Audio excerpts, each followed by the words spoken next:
Hello, good afternoon, everybody. Thank you for joining us here today. This is Michael Halper with Sales Scripter, and the topic today is how to find prospects and generate leads on LinkedIn.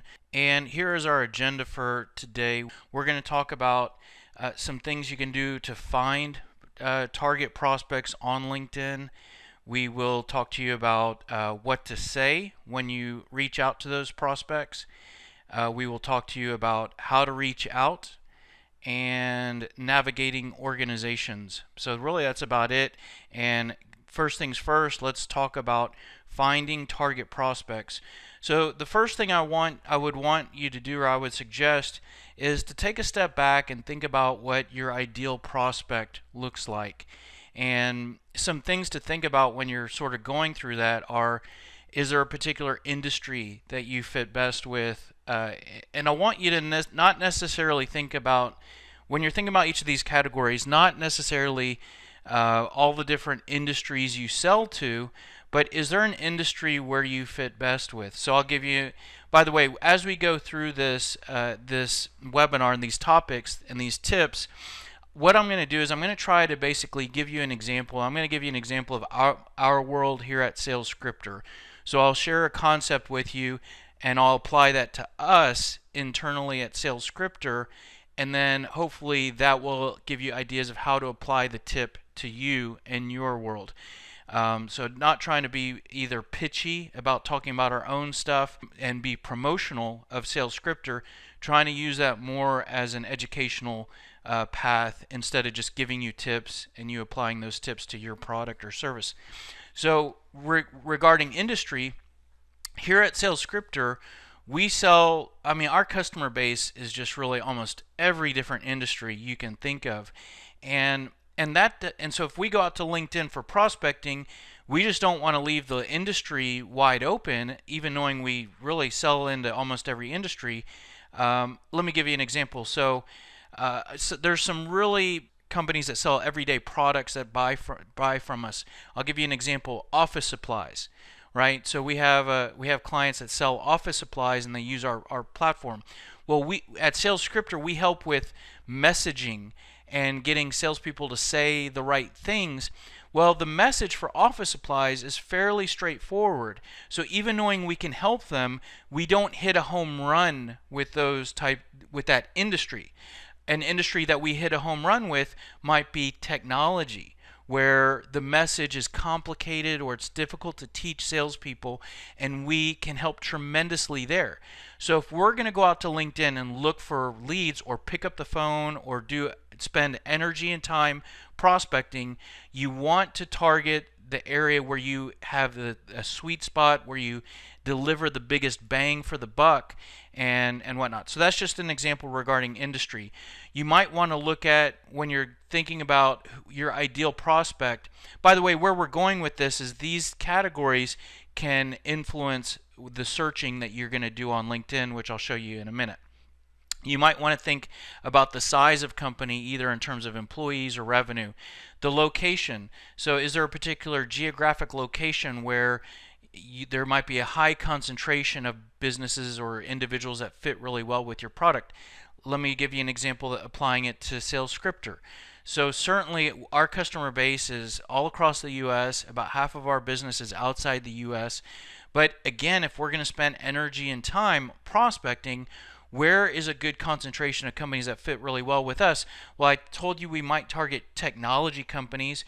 We target a lot of inside sales organizations.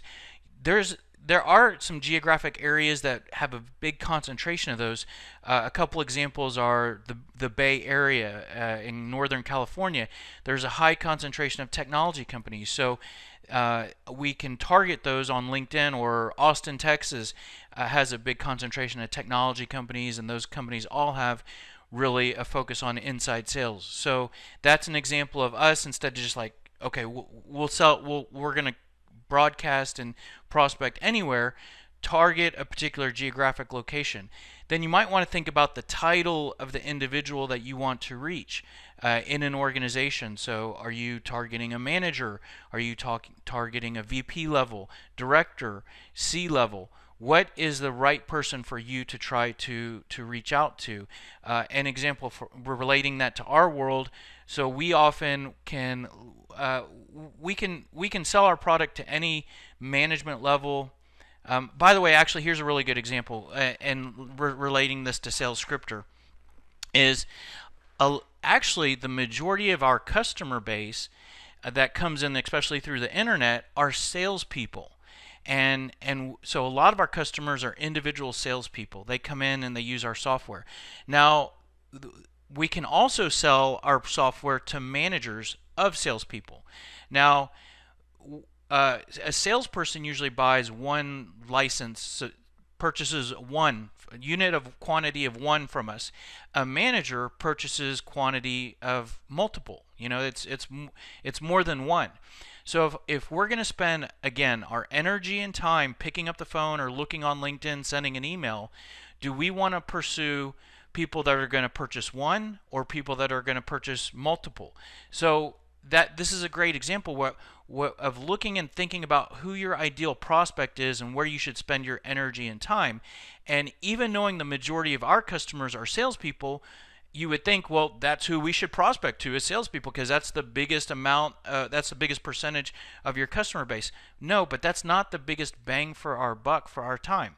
So when we look at the title and position, it's definitely a manager level, and then you can even drill into that to say what level of manager. And then the department. So is there a particular department you can sell into? Maybe it's finance, HR, operations. For us, it's usually sales. But we can also sell into training departments, which usually impact the sales training. So there's a couple different departments there that we think about, but you should also be thinking about the department that you can sell into. I'll tell you, usually there's two different departments. Usually, if you're doing B2B selling, there's usually two different departments you can sell into, and we'll talk about that a little bit more at the end of this webinar. What I want to do is I want to sort of relate everything that I just went through and relate it to how it applies to finding people on LinkedIn. So on LinkedIn, you can go to the search field here and look for people, okay? And so by the way, I just want to point out I don't use LinkedIn's Navigator platform, so everything I'm going to show you applies to the basic tool, but I will say that I am a premium user, so I'm not a free LinkedIn user. One of the differences there between the free and the premium is this feature here called All Filters. This used to actually be free on LinkedIn, and they've now restricted basically you can only do advanced searching when you are on a paid package for LinkedIn.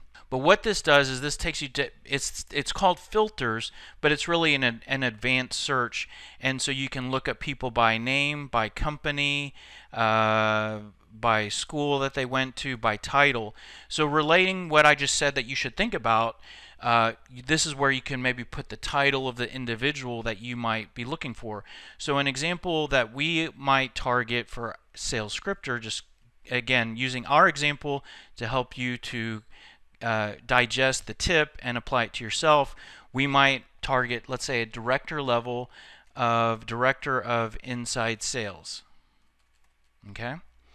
Now, there's a feature here for, are they a connection of, I usually skip that, locations. So again, you could leave this blank and you're going to pull up people everywhere. But I told you we might target certain areas, so I'm going to select San Francisco Bay Area. Okay.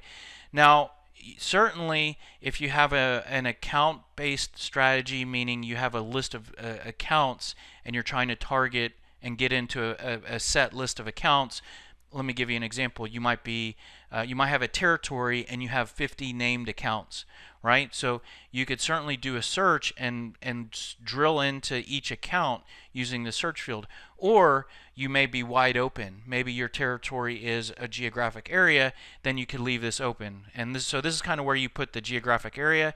This is where you might put a name of an account.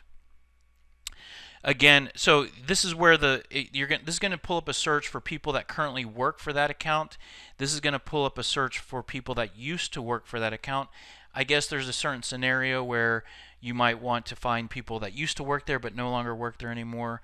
Ideally, if you're doing an account search, you would only probably do the current industry. So I told you you could just do a search and prospect into all industries, but I suggest you look for your sweet spot. So again, for you relating this to our world, we like to target computer software. Again, the reason why is our product helps with messaging. Computer software often it's a more difficult message to train and to build, and those companies usually spend a lot on products like us. You can look for different languages. Non-profit interest, I usually skip that. Schools, I skip that. Anyways, so if I apply those, here is a page of results. So you can see here, based on what I did, there's 6,000 results. The good thing about adding more filters is you'll get a smaller pool of people.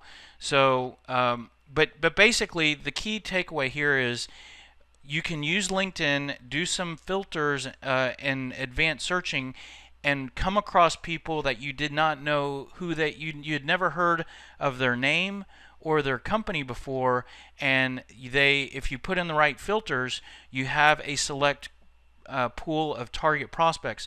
The other nice thing about LinkedIn is you can buy lists from different companies, but I personally think LinkedIn is some of the most up-to-date information. One of the reasons why is because each of these people manages their own information, and most people are motivated to update their information when they make a change. And if only for self-serving purposes. People want their information to be up to date when they change a job, so that they sort of broadcast that they got promoted or took a new job, if only from a self-promotion standpoint, or if they want to be recruited and they want people to find them to find a new job. They're motivated for their information to be updated. Anyways, my point is that this is a great place to find people and use the filters to get a small pool of the target people that you're looking for. Ideally, the type of people that fit well with your strategy and your product. So that's what I wanted to kind of show you about finding target prospects.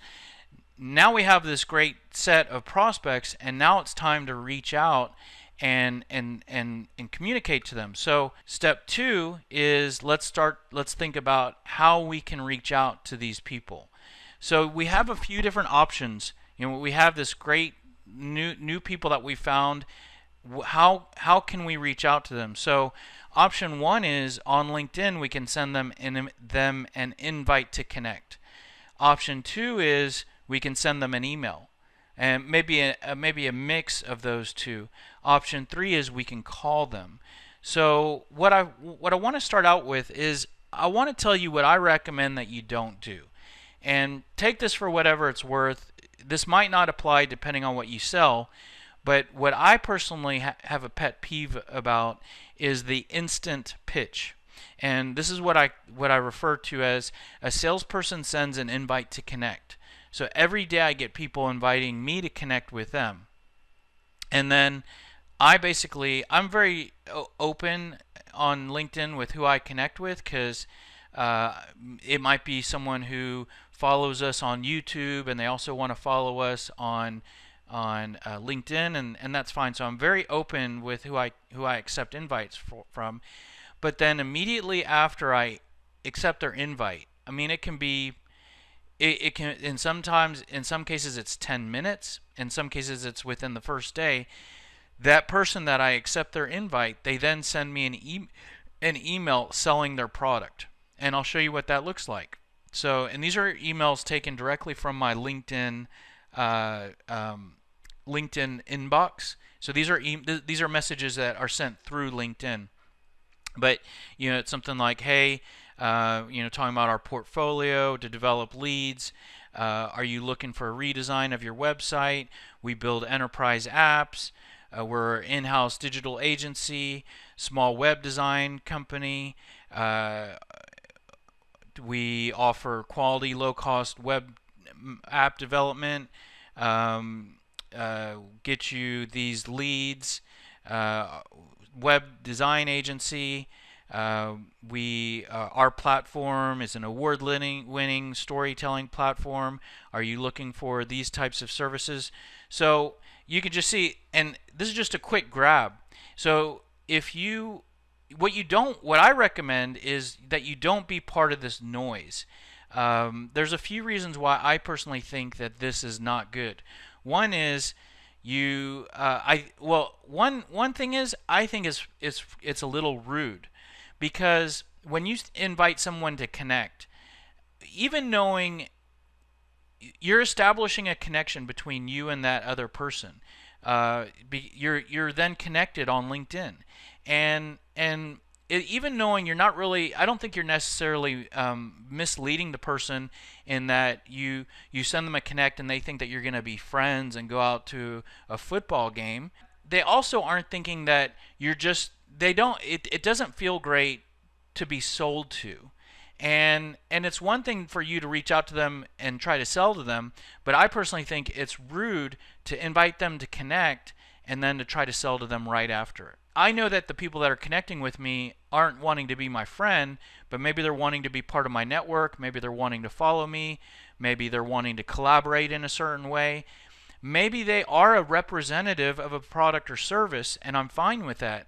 But at least reach out to me in not so much of a product pushy, we're connections now. Now I have your phone number, now I have your email address, and now I'm going to sell to you, and you don't really know how many times I'm going to interrupt you. So I just think it's a little I think it's a little rude. I think there's a better way. It's a little salesy. It's also part of a lot of noise that if you're selling to a decision maker, they likely get a lot of that from other people. So some things to think about with that is inviting to connect is a little delicate. So if you connect and you do want to, then I'm not saying you can't email them after you connect, but you want to be a little bit, I think it makes it a little trickier what you email them and when you email them. You don't want to send them a real salesy message, and especially not right after you connect. A lot of people, I think, connect in order to get the contact's email address, which again is part of the rudeness that I see in that. You're inviting me to connect just so you can get all my contact info, and oh, now you're going to sell to me. Well, you know what? I personally think you don't need to connect in order to get their email address, because I personally think you can guess what their email address is, because it's usually one of these combinations here on this slide. It's going to be first name dot or underscore last name at the person's website address. So you can actually use these different combinations to guess someone's email address. And you can either just send them an email or use an email, and if it bounces back, use a different combination. There's also tools on the internet that will verify an email address if you want to just kind of run it through an email tester. So, and the other thing is that when you connect, I would say about half the time you're going to get someone's personal email address. So like my LinkedIn account has always gone to my Gmail address for 10 years, or however long I've been on LinkedIn, more than 10 years. And then if you use that email address for prospecting, your prospecting emails are going to someone's Gmail account, which you want your emails going to their business account if you're doing B2B prospecting. So if you use this concept, you can skip the connect, which I think gives you more freedom on how often and when you contact them, and it makes it a little less sensitive what you email them. Let me show you something in SalesScripter, by the way. So we actually have this tool here called Email Guesser, and I just want to show you, and what this tool does is basically, now one thing is on LinkedIn, when you find people on LinkedIn, I'll just go to this top person right here. So now I found this person. I didn't know of this person 5 minutes ago, right? We did a search. I know his name, and by the way, he works at this company, and I can go to this company on here, and I can get the website from this company. So let me just show you real quick. I told you if I know their name and their website address, I can guess their email address. So let me show you how this works, which is in SalesScripter, there's an email guesser, and I'll just copy this website address, and basically this tool takes those three pieces of information and it runs an algorithm to combine those key pieces of information together to basically what it does is it runs an algorithm. Sorry, I'm trying to talk and work at the same time. So it runs an algorithm combining these three pieces of information to basically go through all those different combinations, and it does a test ping. And so just running this real quick, so basically all of these are showing up as valid, which basically a lot of times companies all even set up, he might have this as his email address, but he might only use one of these as his email address, but all of these appear to go to him. So right there we're able to go from a LinkedIn search to having someone's email address, and then we can send them emails directly without connecting on LinkedIn, which is what we do. So we're still talking about reaching out. I told you can invite to connect, and then you can send an email, which I advise against. And with the ability to guess their email address, we don't have to do that. But you can do that. And you can do that especially if you're a little bit more careful about how you reach out, and that's fine. Another option is just to use email to prospect to them. So we don't connect, and we just send them an email, send them an email, and send them an email. Another option is send an email, then we call them, send an email, then we call them. And by the way, that continues. So it's going to take more than probably 2 emails and 2 calls to get a hold of that person. That pattern continues. And another version of that is maybe we find them on LinkedIn, we call them, and then we send an email, and then we call them and whatnot. So those are some combinations. What I would recommend is doing a combination of emailing and calling is why I think improves your odds of getting a hold of people. So but I by no means am giving you a solution to where it's just extremely easy to get a hold of people and they reply to all your messages and answer your calls. I will never say that. It's very hard to get a hold of people, get people on the phone, and get people to respond to emails. What I'm trying to help you with is finding good people that are in your sweet spot, reaching out to them in a very persistent, efficient way, and communicating with a very good message. And we'll talk about the message that you reach out with next. By the way, here's a diagram of how you can continue to call and reach out. The different colors are what we would call different rounds. And so you have 4 rounds here of calls and emails with time pausing in the middle and whatnot. We have a webinar that I'll show you. I'll show you a slide towards the end of this that will take you to a webinar that explains this diagram and process. This is basically what we would call a call cadence, which is a rhythm of calling and emailing. And you can use this call cadence whether you use LinkedIn or not. The real thing here is we're using LinkedIn to find people, and we're also going to use LinkedIn to soften our very first email message, and I'll show you that in a minute. But whether you're using LinkedIn or a list of leads, this same process here can apply. Really, LinkedIn is just the very beginning entry point of this diagram. Now let's talk about what we're going to say when we reach out. We just talked about, okay, we're going to communicate through email, we're going to call them. Well, what the heck are we going to say? And what I want to start out talking about is what not to do. And that is the all about me approach. So if you think about the all about me being all about the salesperson, right? The salesperson's communicating to the prospect. And so if the salesperson uses an all about me approach when they're communicating to the prospect, what does that look like? Well, what does a salesperson think about and care about most? Well, let's say a salesperson works 40 to 50 hours a week. What they're thinking about most of that week is, okay, they work for company XYZ and they wear the logo on their shirt, their polo shirt, the company name is on their pens.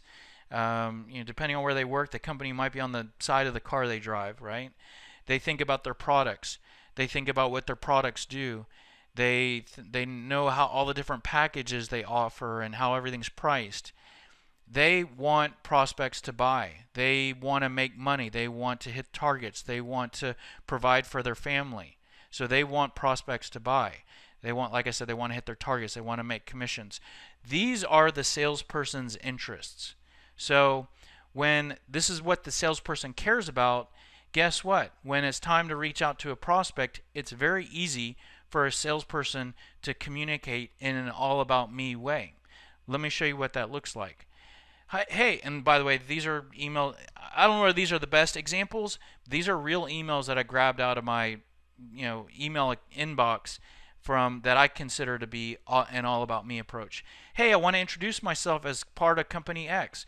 We're a leader in this, looking to acquire new customers and new product, expanding, blah blah blah.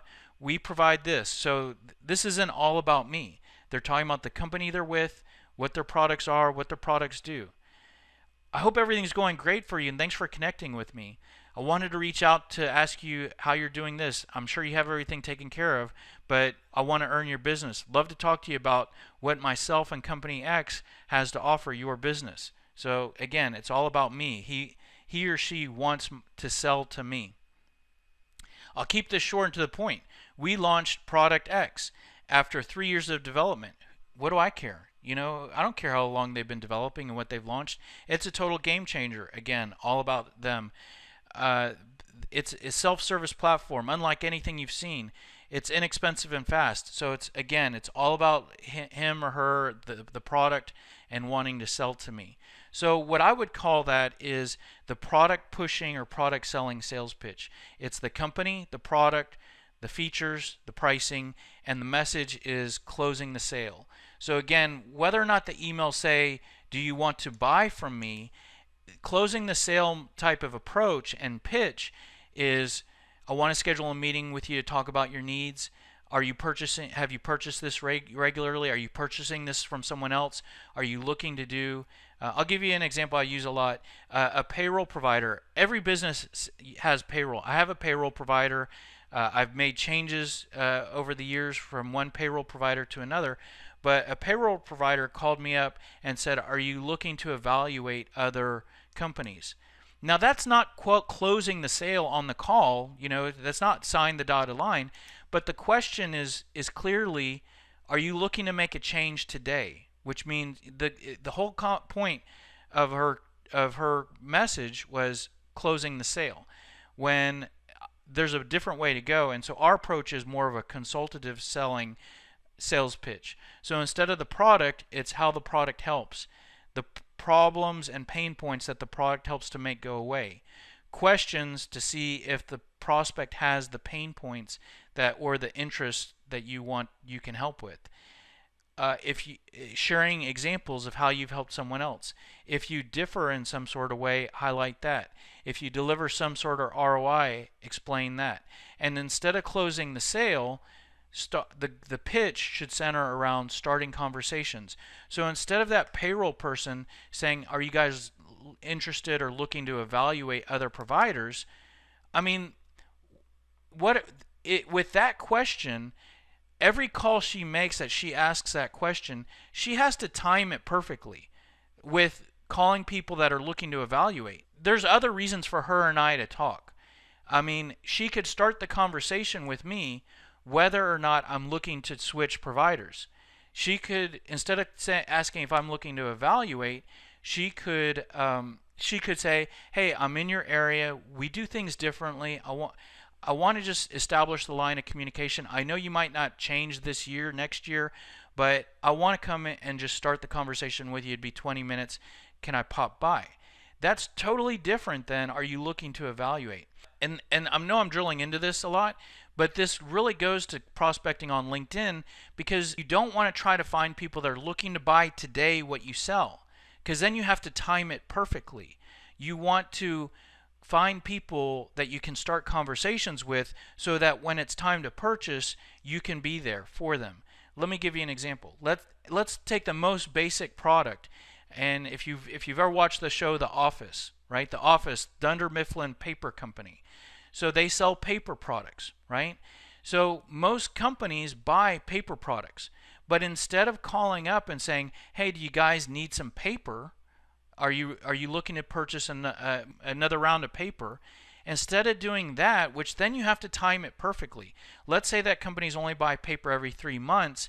what are the odds that you're calling at the perfect time in that 3-month range? And if you don't time it right, then there's no reason to talk, and it's easy for that person to get rid of you.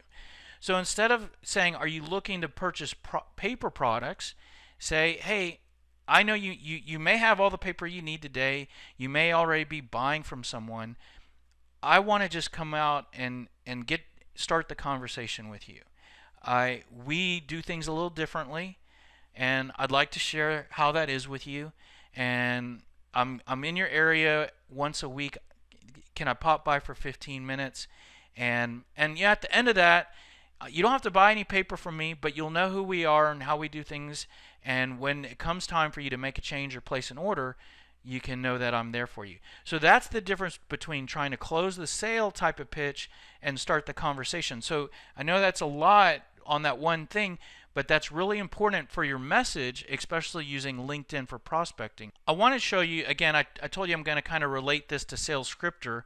So let me show you the Sales Scripter message that fills in all those things on the right. So if I go back to Sales Scripter, in Sales Scripter, we actually have a tool called the Sales Pitch Builder. Now, all those things, if you agree with those, that it's going to be good for you to talk about benefits and pain points and questions, you can create all those on a spreadsheet or on a piece of paper and brainstorm for your product or service.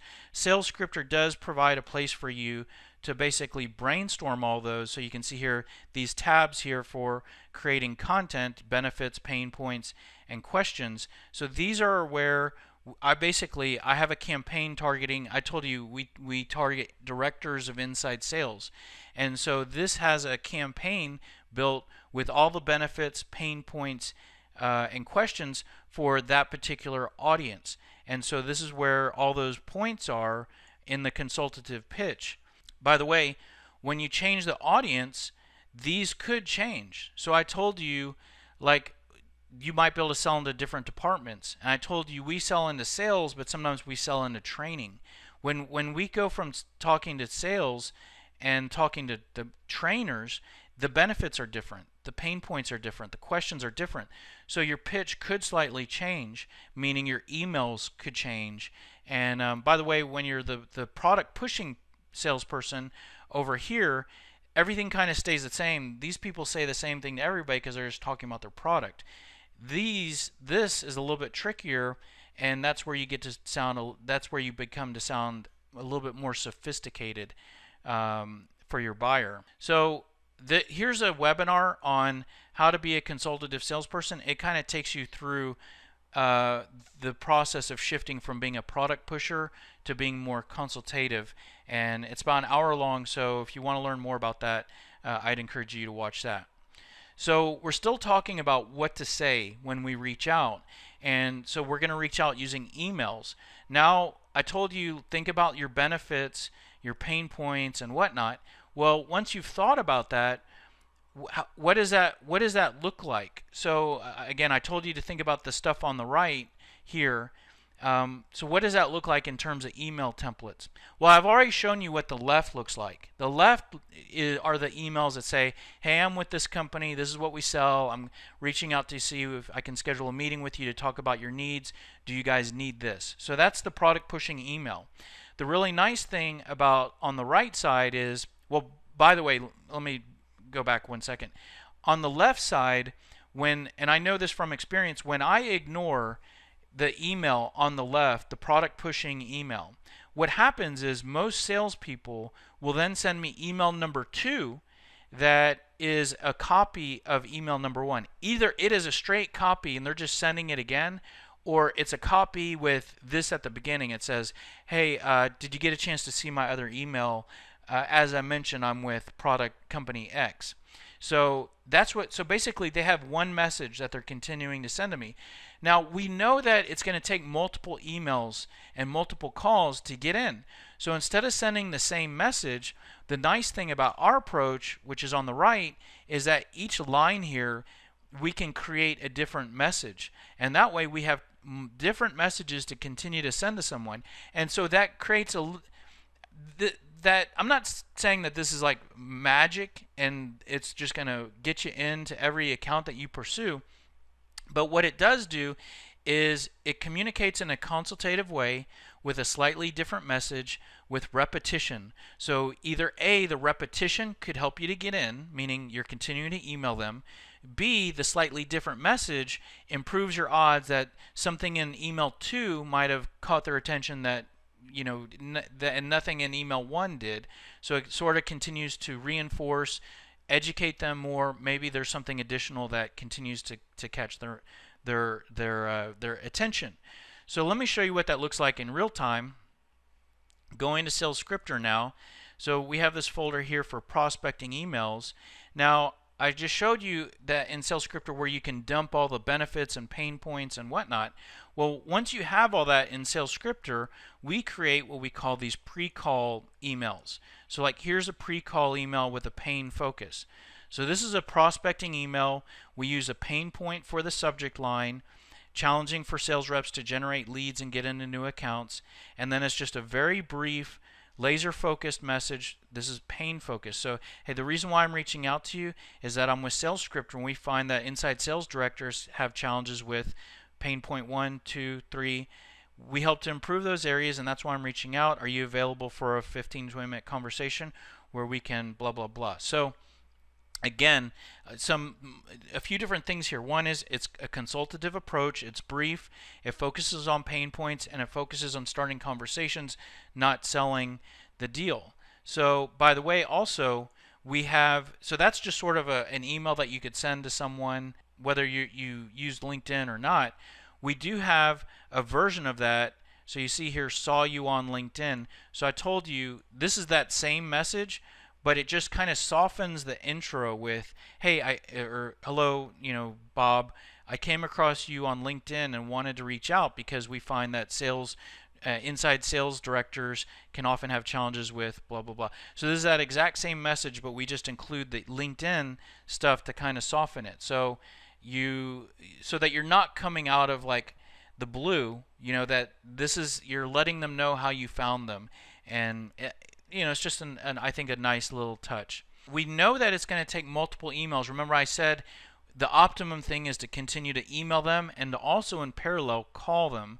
So one of the nice things about having these different emails is that you can, again, I already mentioned you can have an email 2 and an email 3 and so on. So we've actually created what we call email threads. So you can see here's a saw you on LinkedIn email thread.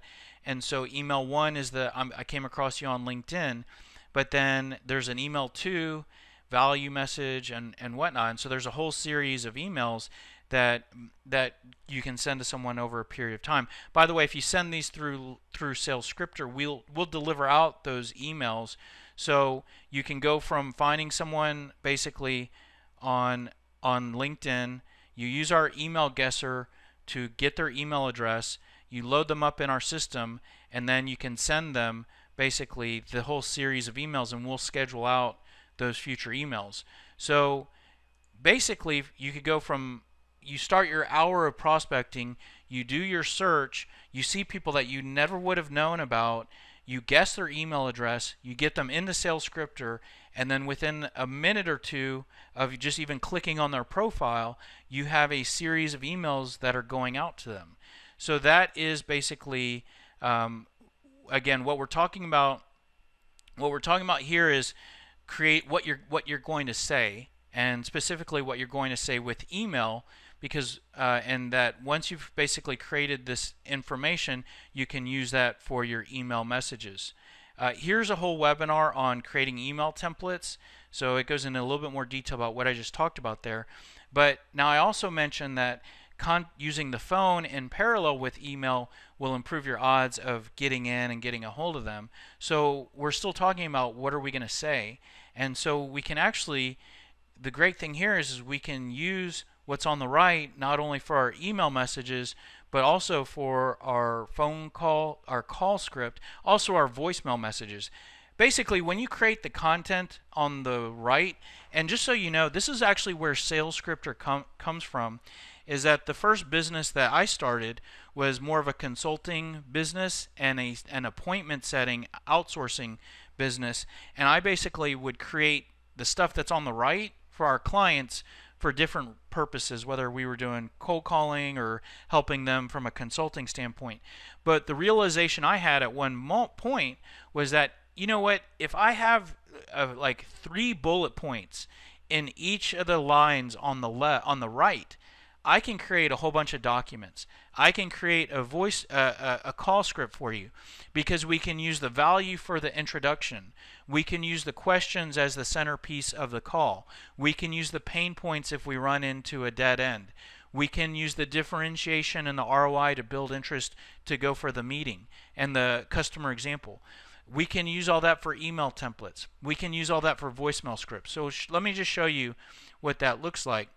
We have a whole library of call scripts, and these basically fill in with all that information that I shared with you. So like I said, if we have your benefits, we can open the call. Centerpiece of the call are some questions, pain points, company and product information.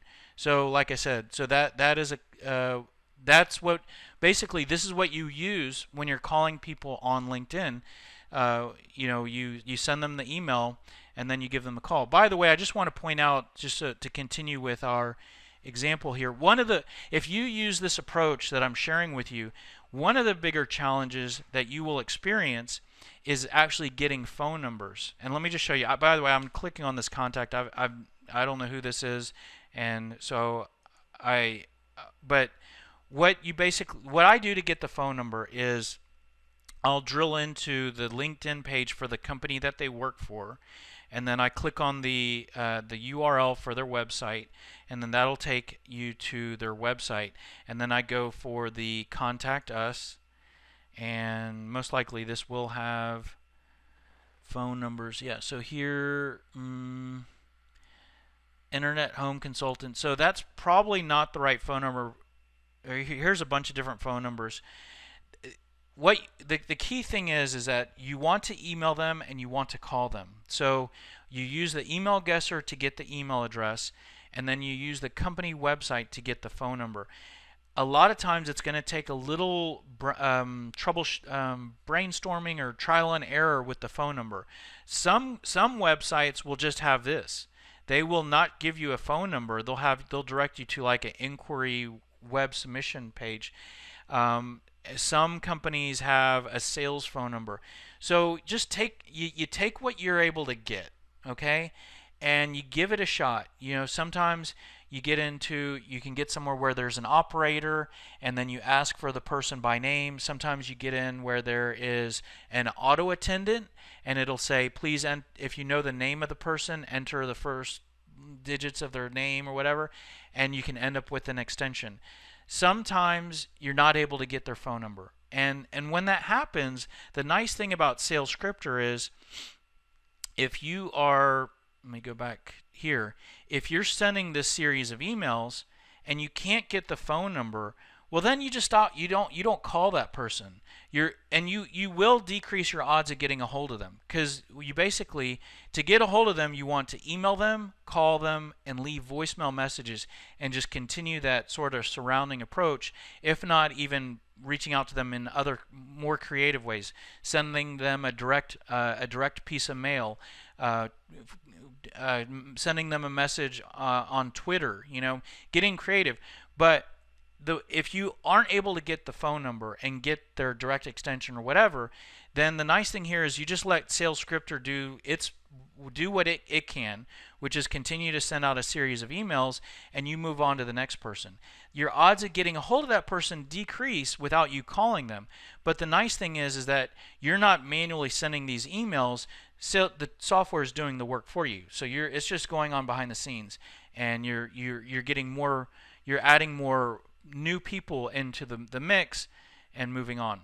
But so you go to the company website, you grab whatever phone number you can and try to get in.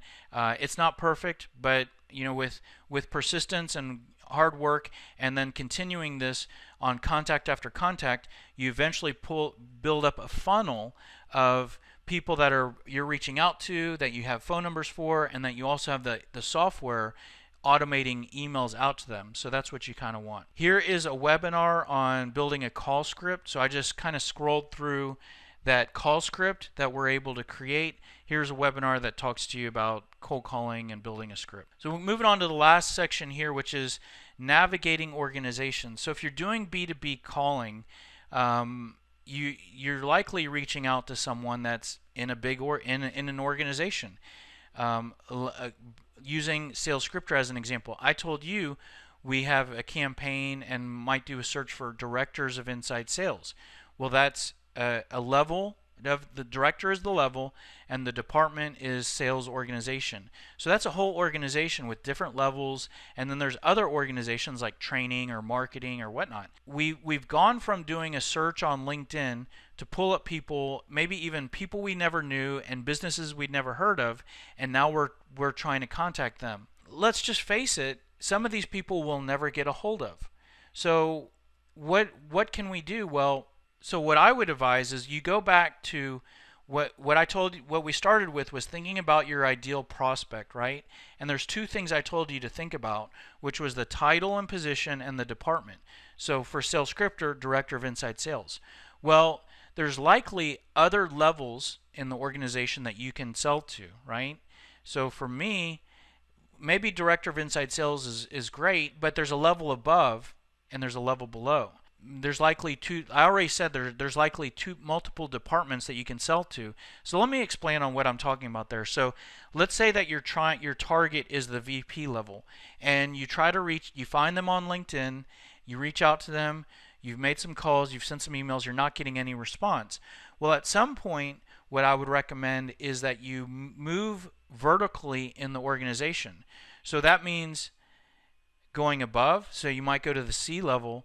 You could go below, which is going to the director level. Now, bringing this back to using LinkedIn for leads is now you can go back to LinkedIn, and even knowing you never knew of this company for who you're prospecting to because you just found them in a search, now you can drill into that company doing a search specifically on that company, and you can find the different people in the organization.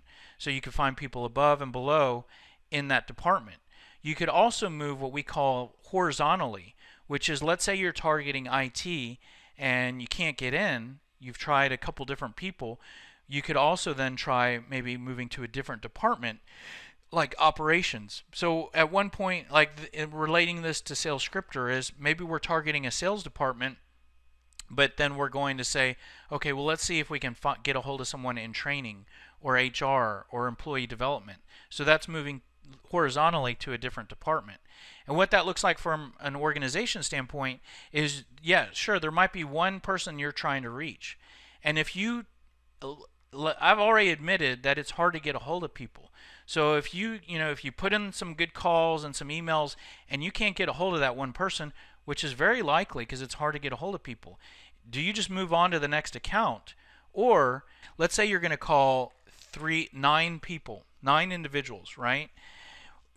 If you call instead of calling 9 people at 9 different companies, do you think you might increase your odds of getting into a new account if instead of calling 9 different companies and 9 different people, you call 3 different companies and 3 different people at each company?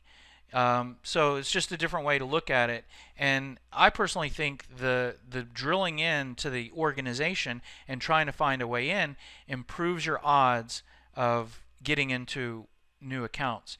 And what that looks like from an organization standpoint is that you started with the VP of IT, but then you've expanded to these other departments and these other levels, and that increases your odds of getting in. And if you're using the same approach with emails and calls and voicemails, eventually you improve your odds of getting in.